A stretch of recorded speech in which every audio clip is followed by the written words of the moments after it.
To present our final inductee, please welcome 2008 Hall of Fame inductee, New Jersey's own, Bruce Springsteen. Good evening. Good evening. Good evening. Oh, God bless Jimmy. And if you've ever sat in front of your television at 6:30 in the evening with your TV dinner on your lap and wondered what the hell's going on, I do on a regular basis, and I tune in our next inductee. He's a son of New Jersey, Brookdale Community College alumni, and anchor of the top-rated news show in the nation. To paraphrase a friend of mine, if Walter Cronkite and Jon Stewart had had a baby, and if due to the ongoing controversy over same-sex marriage, they had to abandon that baby on the New Jersey Turnpike, and it grew up to be a news anchor, its name would be Brian Douglas Williams.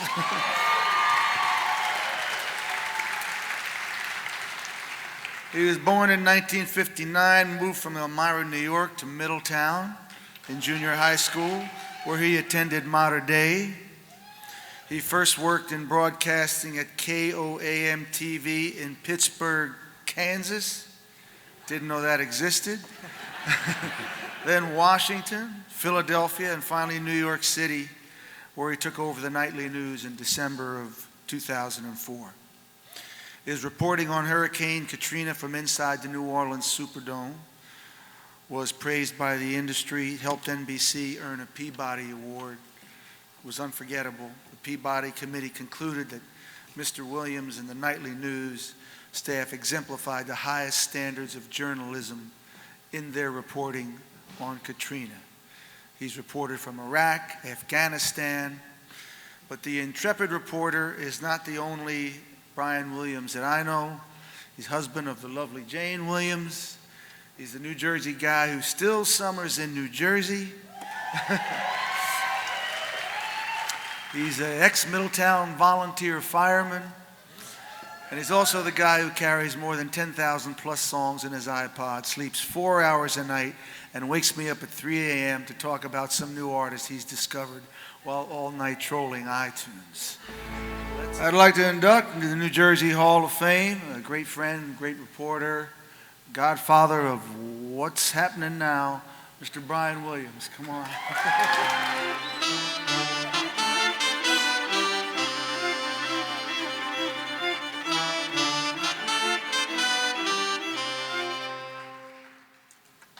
Very nicely done, gentlemen. Thank you very much. Didn't know that sheet music existed.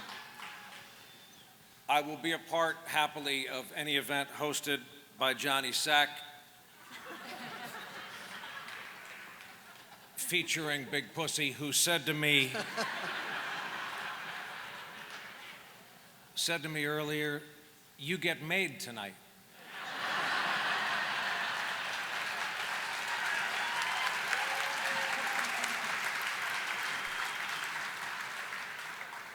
But those of you who saw Goodfellas, watch your back. We got Paulie backstage, we got Janice backstage, we got the FBI backstage. It's unbelievable. And my thanks to the chairman of this great big outfit, the great number 65, Bart Oates.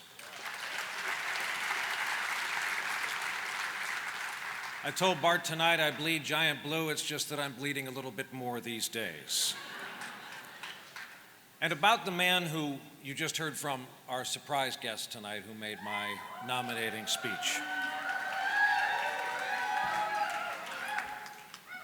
Of all the artists you can think of, on paper, on canvas, in song, if you had told me that I could know him, a kind of tell your secrets to friendship, if I had known back in those days, as a volunteer fireman from Middletown, he called me an alum, as a Brookdale Community College dropout with 18 credits.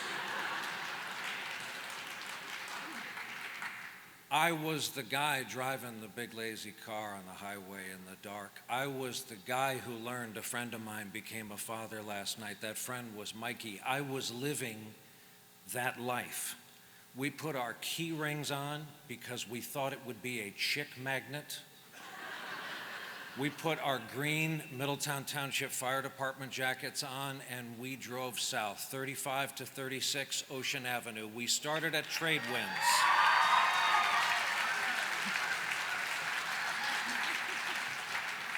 This was my Friday night and my Saturday night, and sometimes Sunday and Thursday, depending on how the week went. We started at Trade Winds. We often ended up, no pride in this, I don't like to brag, Club Spanky, Stone Pony. And we always ended the evening at Jimmy Burns Sea-Girt Inn.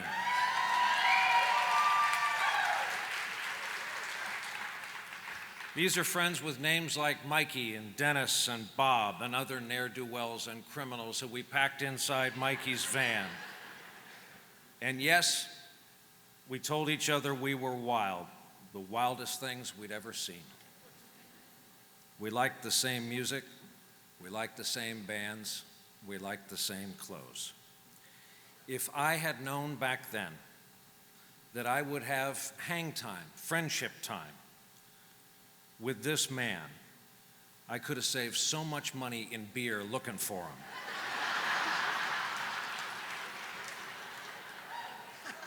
I was, as I confessed the first time I met Bruce, a full-on stalker. Like a lot of us, let's be honest, we would go sit outside Trade Winds because Clarence had a condo next door, and we would look to see signs of life. Are they going out tonight? And we would tail them south on Ocean Avenue, usually ending up at the Pony across the street. Having Bruce and Patty and their kids in our lives right now has been such a gift and a blessing, and seeing our families together just makes the top of your head blow off. It's been an unbelievable ride because it all goes back to that soundtrack he gave us. It all goes back to the life you lead. It all goes back to family. Speaking of family, I have buried 4 of my family members. So tonight, if you'll allow me, I have to keep 4 seats in the front row empty for them, at least in my mind. My mother and father, my sister and brother, thank you.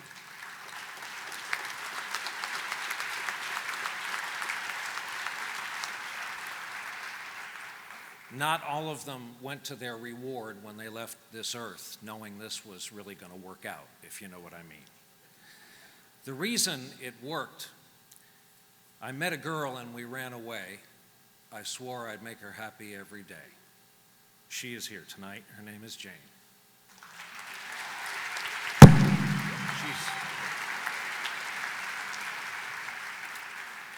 So is my perfect son, Douglas, who has the good taste to be dating a Jersey girl for years and years. My daughter is in a kind of rehearsal quarantine because these days I go by Mr. Pan, father of Peter. Coming up December 4th here on WNBC TV in New York. There was a time, I will admit, when I could not wait to get out of here. And then years later, as you get older and mature and realize what's important in life, I couldn't wait to get back here. I thought it would all play out here. I applied for a job as the nighttime dispatcher of Monmouth County Police and Fire, working out of the courthouse in Freehold. And before I learned whether I got it or not, I went on a trip to Washington, D.C., which kind of opened me to what else was out there. Something wasn't right. I thought maybe I had something, all evidence to the contrary. As a great man once said, God have mercy on a man who doubts what he's sure of. And now I come back to this state, no smarter but wiser. I realize now what was plainly evident all along. I wouldn't trade growing up where I did, growing up how I did, with anyone, anywhere. I wear New Jersey on me. I carry it with me everywhere. I have been to Camden and Kandahar. I've been from Jersey City to Amman, Jordan. I've been from Bergen to Baghdad. And my life really comes down to three numbers I'm very proud of. I was born at exit 163, raised at exit 117, and we are currently homeowners at exit 98.